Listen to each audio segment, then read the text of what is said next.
Hey, what is going on guys? My name is Scotty, welcome back to a brand new Call of Duty Warzone 2 video. In today's video, I'll be showing guys 10 tips on how to get the new contract right now in Warzone 2 Season 4 so you can get the new Nuke rewards. Before we get into the video, if you guys need help getting new contracts or finding good players to play with, feel free to check my Discord down in the description below. There are tons of players on there who've gotten nukes and run nukes together, as well as just a lot of great players to play with who are going for nukes. So there's always going to be people that you can play with. Definitely check the link out down below in the description. Welcome back to the channel from our returning subscribers, and a warm welcome for the new ones as well. So guys, with Season 4 there are a new bunch of new contract rewards. There's a new skin, a new vehicle skin, a new decal for your gun, and a bunch of other stuff. So there's a lot to get, but getting a new contract right now is hard again because the free new contract from the end of Season 3 is gone obviously. So we're going back to the basics. You gotta get the 5 wins in a row and pop that new contract on your 6th game or later, and it's a lot harder. It's gonna be a lot of times that you're gonna need to sweat it out. You're gonna need good players to play with, and you're going to have to get lucky as well. So as I said at the beginning, I'll be showing guys 10 tips on how to get the new contract easier. So whether or not you've gotten contracts before or you're struggling, some of these tips will help you definitely have better chances at getting those contracts. So without further ado, let's get into the first tip in today's video.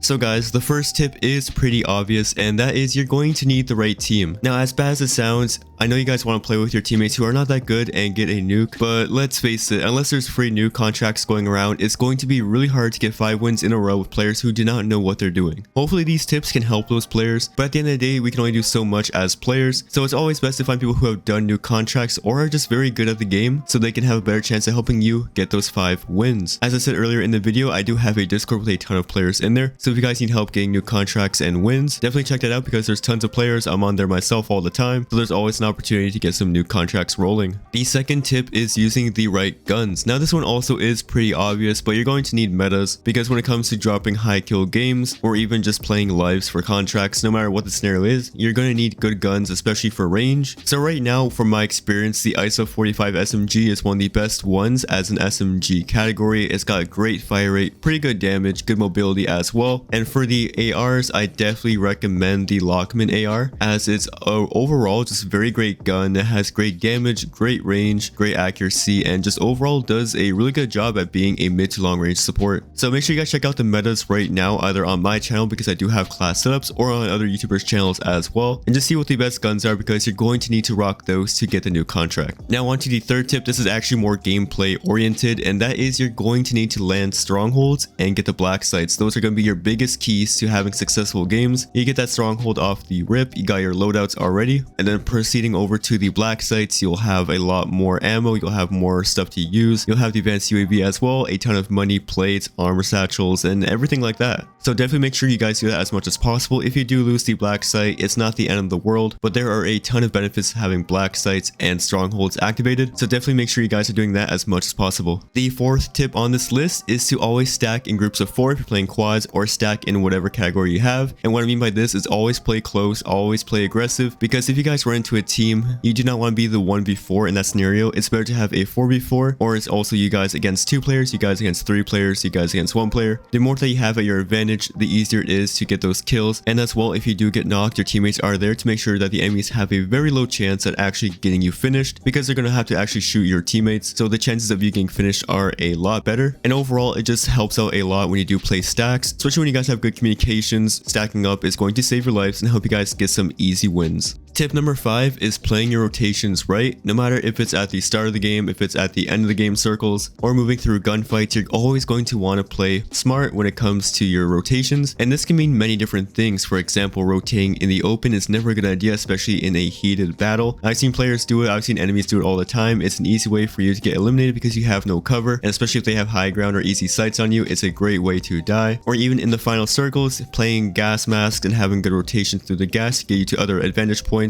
is always going to help you. So make sure you're always choosing routes that are not going to end up with you getting killed. Choose routes that can get you high grounds, get you better flanks, better angles, or just have you going to better places where the chances of you dying are not that great. Rotations, especially at the end of the game, are going to be a huge factor to whether or not you make it. Never run out in the open, never run cluelessly, and always communicate with your team where enemies are so you guys are rotating to the right places.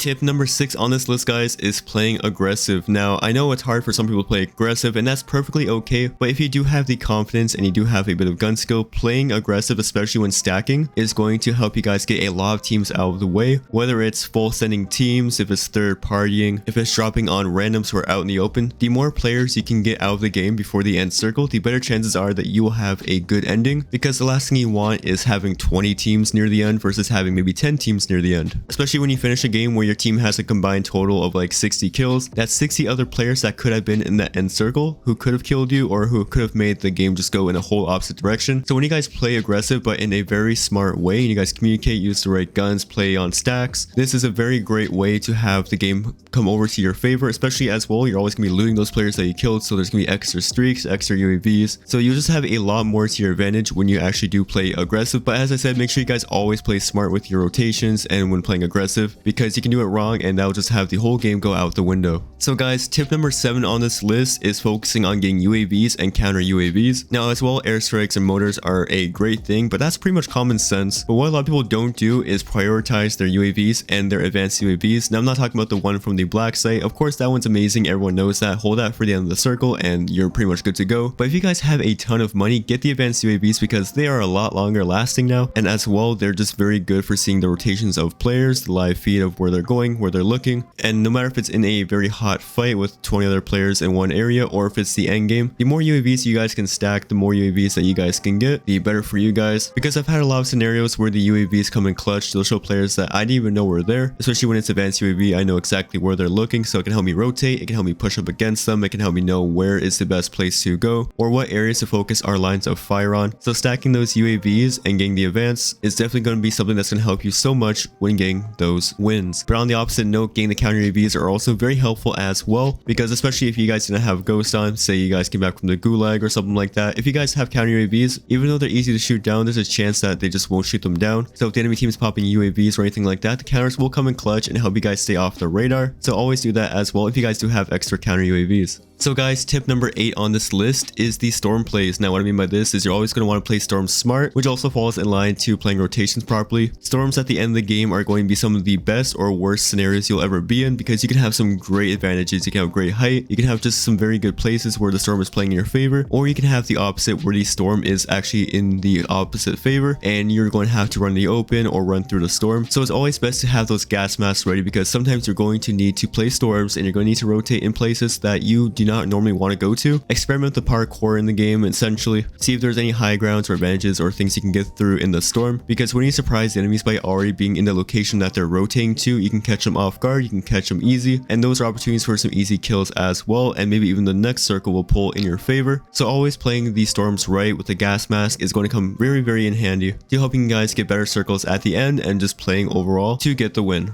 So guys, number 9 on this list is communications, and this is one of the things I notice a lot when it comes to how good my games are going. You can have great players, you can have people who know what they're doing, but if you guys are not communicating right, it is going to be very hard for you guys to know exactly what's happening at all times and what everyone's doing and what the enemies are doing. So some of the best communications you guys need to focus on are callouts of locations, especially being specific with them, because if you're one of those guys who just yell over there or by the door, unless your teammates all looking in the same direction and you ping it, you're going to need very specific callouts, or else everyone's just going to get lost and confused. I've had it happen to me before. I've also been on the opposite side where I've given some pretty bad callouts, but calling out the locations of enemies as detailed as possible is a great way to help your team know exactly what the communications are doing so they can play better. As well, other communications to focus on are when you guys are pushing different places, how many enemies are in a certain spot, what they're doing, how they're looking. If their team is cracked up, always call that out too, but don't be one of those liars who say the team is cracked but then they all have full shields. So overall, in general, just call out anything important that you notice on the minimap or on your screen, because it's going to help the teammates at the end of the day, especially when a team has to break up into pieces with 2 players going one way or 2 players going the other way, anything like that. The more communication about the area that they're in, the better the chances are that they're going to know exactly what to do, where to go, and exactly where all the enemies are. So overall, communication is going to be a big part in making your games go a lot smoother. So guys, the 10th one on this list is never playing opens. I know I mentioned this earlier in the rotations, but one thing I've noticed sometimes with my teammates or enemies I'm shooting at is always when they play in the open. Pushing in the open is almost never a great idea. If you do have to, make sure you guys guys have smokes, because if you guys are on the low ground and you're running in the open, it's a great way to die. I'm guilty of it. I've died times like this too, but just make sure you guys are running in places where there are covers. Always think a little bit ahead.